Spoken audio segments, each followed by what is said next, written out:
शिरूरपुर नाम का एक गांव था। हरे भरे उस गांव में सभी लोग एक दूसरे के साथ बड़े ही स्नेह से रहते थे। उस गांव में एक कुआं था जो हमेशा पानी से भरा हुआ रहता था। चाहे कितनी भी गर्मी या धूप हो, फिर भी उस कुएं का पानी कभी कम नहीं होता था। बस एक ही दिक्कत थी, वो कुआं गांव से बहुत दूर था। एक बार शिरूरपुर में अकाल पड़ जाता है। फिर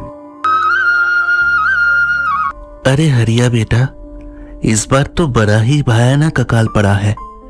लगता है कि इस मौसम को झेल पाना हमारी शक्ति से बाहर है। हाँ कांतिलाल काका, इस साल के अकाल के कारण एक भी किसान खेती नहीं कर पाया है। इस साल पता नहीं कि फसल के बगैर हम सब कैसे गुजारा करेंगे। यही सोच सोच कर सब परेशान हो रहे हैं। परेशान होने की ही तो बात है। अरे यदि फसल नहीं हुई तो सबसे पहले तो हमारे खाने के लाले पड़ जाएंगे। तभी वहां जगन आता है। अरे खाने की बात तो बाद में काका, यहाँ तो पीने का पानी भी नहीं मिल रहा है। प्यास के कारण हालात खराब हो गई है। हमारे गांव के बीच का तालाब पूरी तरह से सूख गया है। अब पीने के पानी का इंतजाम कहाँ से करें? एक उपाय है। कैसा उपाय काका? अरे हमारे गांव के बाहर जो कुआं है, वहां का पानी कभी खत्म नहीं होता। हम सब वहां से पानी ला सकते हैं। वो कुआं? अरे वो तो कितना दूर है काका, वहां से पानी लेकर आना संभव नहीं है। हरिया ठीक कह रहा है काका, उस कुएं का पानी लाना मतलब धरती से चांद को देखने जैसा है। वो तो जैसी जिसकी सोच है हरिया और जगन। मुझे पूछोगे तो अब मेरे सामने केवल यही विकल्प बचा है। अरे तुम लोगों को उस कुएं की महानता का अभी ज्ञान नहीं है, इसलिए ऐसा कह रहे हो। वो कुआं गांव से काफी दूर तो है, परंतु क्या तुम ये जानते हो कि उस कुएं का पानी कभी भी खत्म नहीं होता? क्या? कुएं का पानी जो कि कभी खत्म नहीं होता? लेकिन काका ऐसा कैसे हो सकता है? सुनने में अजीब लगता है, परंतु यही सत्य है बेटा। अरे चाहे कितना भी अकाल पड़े, सभी नदी नाले और तालाब सूख जाए, फिर भी उस कुएं का पानी कभी नहीं सूखता। मैंने तो इस गांव का सबसे बड़ा होने के नाते पहले ही गांव वालों को कहा है कि अकाल के समय दूसरे गांव से पानी मंगाने से अच्छा उस कुएं से पानी ले आओ, परंतु मेरी सुनता कौन है? सब के सब आलसी हो गए हैं। धन देकर पानी खरीद रहे हैं, पर कुआं दूर है इसलिए किसी को वहां नहीं जाना है। आपकी ये बात तो सही है काका। पास के गांव वाले हमें पानी तो देते हैं, परंतु उसका भारी मूल्य भी लेते हैं। अरे इसीलिए तो कह रहा हूं कि कुआं दूर ही सही, परंतु उस कुएं का पानी लेकर आना ही हमारे लिए सरल होगा। अरे मेरे दादाजी तो कहते थे कि ये कुआं हमारे गांव के लिए कुदरत की अनोखी देन है।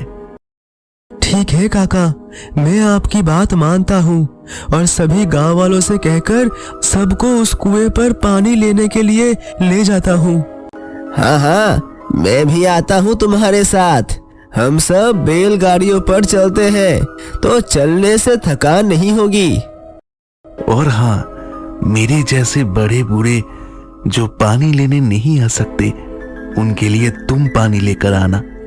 हाँ काका, हम आपके लिए भी पानी जरूर लेकर आएंगे। हरिया और जगन पूरे गांव में घूमते हैं और सबको उस कुएं पर जाने के लिए कहते हैं। सभी गांव वाले अपने बैलगाड़ियों पर दूर कुएं का पानी भरने के लिए चले जाते हैं। उस कुएं पर पहुंचने के बाद वो देखते हैं कि कुआं पानी से पूरा भरा हुआ है। हरिया देखो, कांतिलाल काका ने सही कहा था, ये कुआं तो पानी से पूरा भरा हुआ है। हाँ, ये तो अद्भुत है। मुझे तो समझ नहीं आ रहा है कि ये कुआं इतनी भयानक गर्मी में भी भरा हुआ है। जहाँ पानी के बाकी सभी स्रोत सूख गए हैं, वहीं ये कुआं पानी से भरा हुआ है। सभी गांव वाले उस पानी से भरे हुए कुएं को देखकर आश्चर्यचकित हो जाते हैं। सभी शीघ्रता से अपने अपने पानी के मटके भर लेते हैं। इतना पानी देखकर सबको बहुत आनंद होता है। उस दिन के बाद से सभी उस कुएं का पानी लेने जाने लगते हैं। एक दिन सीता, गांव के बाहर के कुएं ने हमारे पूरे गांव के पानी की समस्या का अंत हो गया है। हाँ शांति, कुआं दूर तो है, परंतु उसका पानी तो देखो। अरे, हम इतने दिनों से कुएं से पानी ला रहे हैं, परंतु फिर भी उस कुएं का पानी खत्म ही नहीं हो रहा है। अरे, हरिया भैया बता तो रहे थे कि वो कुआं कुदरत की दान है। ऐसा बता रहे थे कांतिलाल काका। सच में ये कुआं सिर्फ कुदरत की देन नहीं, ईश्वर का प्रसाद है हमारे लिए। ऐसे ही दिन बीतने लगते हैं। शिरूरपुर के साथ अब धीरे धीरे बाकी गांव में भी अकाल पड़ने लगता है। शिरूरपुर के पड़ोसी गांव भद्रपुर के मुखिया भगतराम को इस कुएं के बारे में पता चलता है। वो अपने वफादार नौकर से बात कर रहा था। अरे बिल्लू, गांव में तो अकाल पड़ने लगा है, अब पानी की किल्लत होने लगेगी। हाँ मालिक, गांव के लोग बातें कर रहे थे कि मुखिया जी से जाकर बात करनी चाहिए। उन्हें कहना चाहिए कि गांव वालों के लिए पानी का इंतजाम करे, ऐसा मैंने सुना है मालिक। अरे गांव वाले जाए भाड़ में, मुझे तो अपने लिए पानी का इंतजाम करना है। तुम्हें तो पता है मेरी कितनी बड़ी खेती है, इतने गाय बैल और जानवर है, उन सब के लिए मुझे कितना ज्यादा पानी लगता है। अब अगर मैं गांव वालों के लिए पानी का इंतजाम करने बैठा तो अपने लिए पानी कब बचाऊंगा, हैं? आपकी भी बात सही है मालिक। सुन बिल्लू, मैंने सुना है कि शिरूरपुर में कहीं एक कुआं है, उसी कुएं से आजकल वो सब पानी ला रहे हैं। हाँ मालिक, मैंने भी सुना है, परंतु आप क्या विचार कर रहे हैं? मैं विचार कर रहा हूँ कि उस कुएं का पानी यदि हमें मिल जाए तो, आपका विचार उचित है मालिक, परंतु उस गांव में जाएंगे कैसे? आप भूल गए कि पिछली बार गांव वालों ने आपको कितना अपमानित करके वापस भेजा था। हाँ बिल्लू, उस समय उनके और हमारे गांव के बीच जो बेलों की शरीयत हुई थी वो उन्होंने जीती थी, इसीलिए तो उन्होंने मुझे अपमानित किया था। फिर आप क्या करेंगे मालिक? ऐसा कुछ करना चाहिए कि वो गांव वाले खुद गांव छोड़कर भाग जाए और मेरा उस गांव में जाना मेरे लिए सरल हो जाए। मेरे पास मालिक एक उपाय है।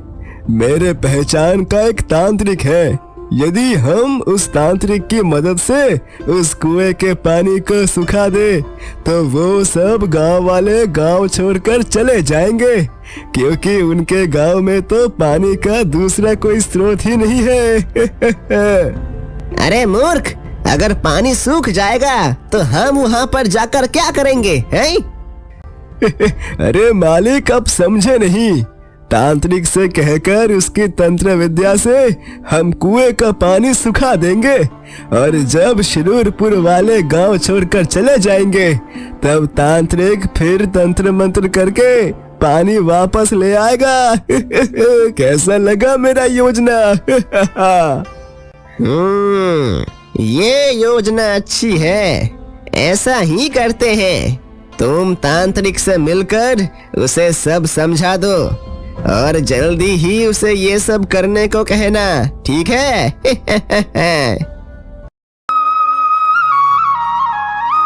अगले दिन बिल्लू तांत्रिक से मिलकर उसे कुएं को सुखाने की बात समझा देता है उसे बहुत सारा धन मिल जाता है। तांत्रिक कुएं को सुखा देता है। जब शिरूरपुर वाले पानी का कुआं सूखा हुआ देखते हैं तब वो भी चौंक जाते हैं। अरे ये कुआं सूख कैसे गया? कल तो इसमें कितना पानी था। हाँ, कुछ समझ नहीं आ रहा है। पर ये तो सोचो हरिया कि अब हम गांव वाले क्या करेंगे। ये कुआं भी सूख गया है। अब तो मुझे लगता है कि हम सबको पानी की तलाश में ये गांव छोड़कर जाना पड़ेगा। तुम सही कह रहे हो जगन। चलो फिर गांव वालों को जाकर बताते हैं। हरिया और जगन गांव में आकर कुएं की सूखने की बात सबको बताते हैं। सभी गांव छोड़कर जाने की तैयारी करने लगते हैं। तब मेरी बात सुनो, वो कुआं सूखा है ये बात कोई छलावा है। तुम्हें ढूंढना होगा कि क्या हुआ है। गांव छोड़कर जाना ये इस समय का उपाय नहीं है। कांतिलाल काका, आपकी बात मानकर हमने इतने दिनों तक उस कुएं से पानी भरा है, पर अब हम आपकी बात सुनकर ऐसे ही नहीं बैठ सकते। हमें जाना ही पड़ेगा। सभी गांव वाले गांव छोड़कर जाने लगते हैं। गांव वालों के जाने के बाद मुखिया भगतराम और बिल्लू तांत्रिक को लेकर वहां आते हैं। तांत्रिक अपनी विद्या से तंत्र मंत्र करने लगता है। तांत्रिक के तंत्र मंत्र के बाद कुआं फिर से पानी से भर जाता है। अरे वाह, ये कुआं तो पानी से लबालब भरा हुआ है। हाँ मालिक, इतने पानी से तो आपकी समस्या हमेशा के लिए ही मिट जाएगी। हाँ हाँ, चलो चलो, मुझे वो घड़ा दे दो। मैं सबसे पहले इस कुएं का पानी निकालकर अपनी प्यास बुझाता हूँ। दो दो दो। भगतराम घड़े में कुएं का पानी भर लेता है।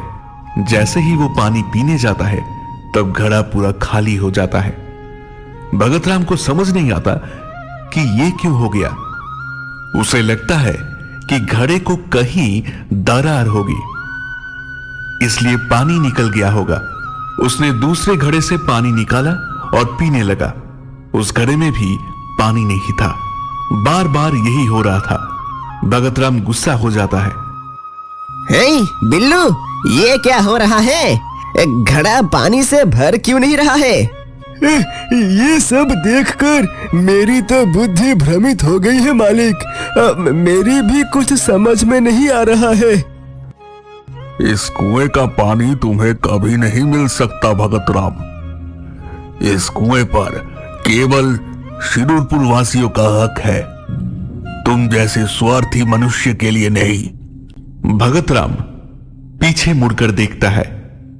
साधु के साथ शिरूरपुर वासी वहां खड़े थे। हे, ये आप क्या कर रहे हैं साधु बाबा? भगतराम, ये कोई सामान्य कुआं नहीं है। कई सालों पहले की बात है। इस गांव में बहुत बड़ा अकाल पड़ा था। किसी के पास पीने के लिए भी पानी नहीं था। एक बूढ़े आदमी के पास सिर्फ एक प्याला पानी बचा था। वो पानी पीने ही वाला था कि तभी उसने हिरन के बच्चे को प्यास से तड़पते हुए देखा। उसने सोचा कि मैं तो बूढ़ा हो गया हूं, मैंने अपना जीवन जी लिया है, परंतु इस हिरन के बच्चे का अभी बहुत जीवन बाकी है। इस पानी पर इसका अधिकार है। ये सोचकर उस बूढ़े आदमी ने अपना पानी उस हिरन के बच्चे को पिला दिया। हिरन का बच्चा पानी पीकर दौड़ने लगा और वन में चला गया। मैंने ये सब देखकर प्रसन्न होकर उस बूढ़े आदमी को यह वरदान दिया कि जिस गांव में तुम जैसे सतशील और दयालु मन के लोग रहते हैं, उस गांव में कभी भी पानी की कोई कमी नहीं होगी।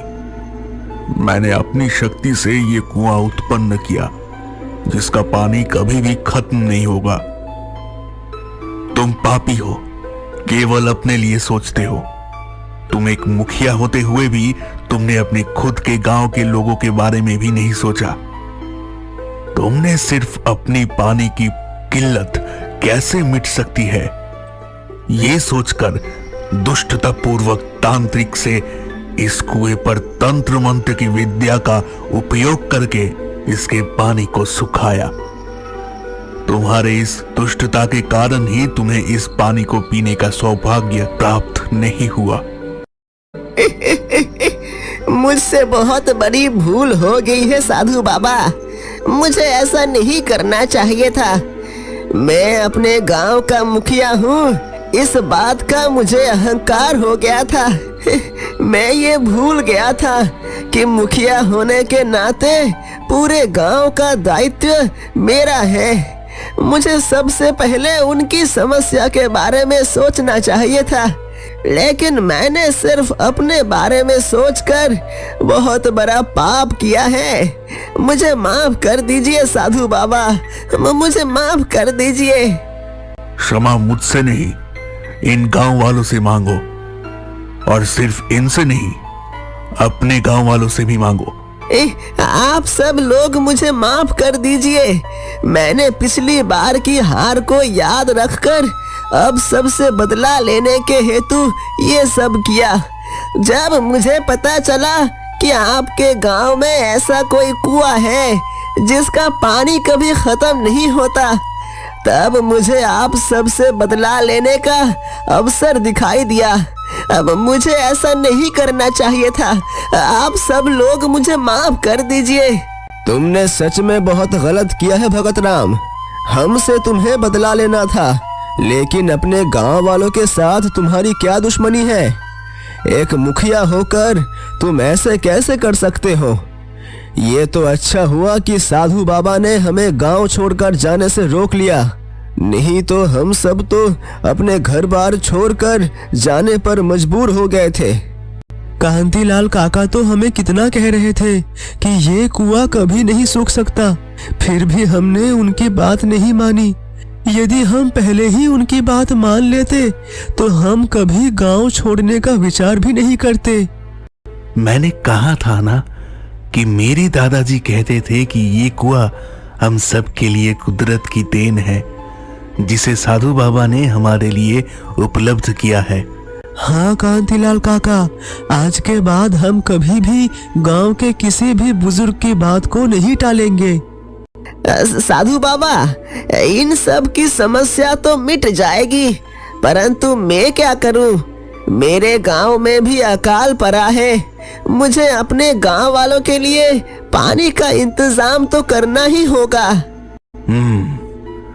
यदि तुम मुझे वचन देते हो कि तुम हमेशा खुद के विषय में ना सोचते हुए दूसरों के हित का विचार करोगे, उनके लिए सुविधाएं उपलब्ध करोगे, अपने गांव की सेवा करोगे, तो मैं इस कुएं का पानी तुम्हें मिले ऐसा वरदान दे सकता हूं। परंतु स्मरण रहे, जिस समय तुम स्वार्थी विचार करोगे उसी समय ये वरदान नष्ट हो जाएगा। नहीं साधु बाबा, मुझे सीख मिल गई है। अब मैं कभी स्वार्थी विचार नहीं करूंगा और हमेशा अपने गांव के लिए ही काम करूंगा, फिर चाहे मैं मुखिया रहूं या ना रहूं। ठीक है। फिर साधु बाबा भगत राम को वरदान देते हैं और कुआं का पानी उसे उपलब्ध हो जाता है। फिर अब एक समस्या अब भी है। अब कैसी समस्या भगत राम? अरे हरिया, साधु बाबा के आशीर्वाद से कुएं का पानी तो मिल जाएगा, परंतु मेरा गांव यहाँ से बहुत दूर है। इतनी दूर से गांव वाले रोज पानी लेने यहाँ नहीं आ सकते। अब इस परिस्थिति में इस पानी को उन तक कैसे पहुंचाऊं मैं? मैंने सुना है कि पुराने जमाने में कोई राजा महाराज एक गांव से दूसरे गांव पानी पहुंचने के लिए चमड़े की नली का उपयोग करते थे। तुम भी ऐसी ही किसी लंबी नाली का उपयोग करके पानी को अपने गांव तक पहुंचा सकते हो। हाँ कांतिलाल काका, ये हो सकता है। सच में आप जैसे बड़े बुजुर्ग यदि आसपास ना हो तो ऐसे समझदारी के सुझाव हमें नहीं मिल सकते। मैं कल से ही इस काम पर लग जाता हूँ। हरिया और जगन कुछ मटके भरकर पानी बैलगाड़ी में रखते हैं। फिर भगत राम, ये पानी तुम अपने साथ ले जाओ। कुछ दिनों के लिए तुम्हारे गांव वालों की समस्या मिट जाएगी। तुम्हारा बहुत बहुत धन्यवाद हरिया। भगत राम बिल्लू के साथ अपने गांव चला जाता है। हरिया और बाकी सब भी अपने पानी के घड़े भरकर अपने घर लौट जाते हैं। कुछ दिनों के बाद भगत राम का काम पूरा हो जाता है और उसके गांव में कुएं का पानी पहुंचने लगता है।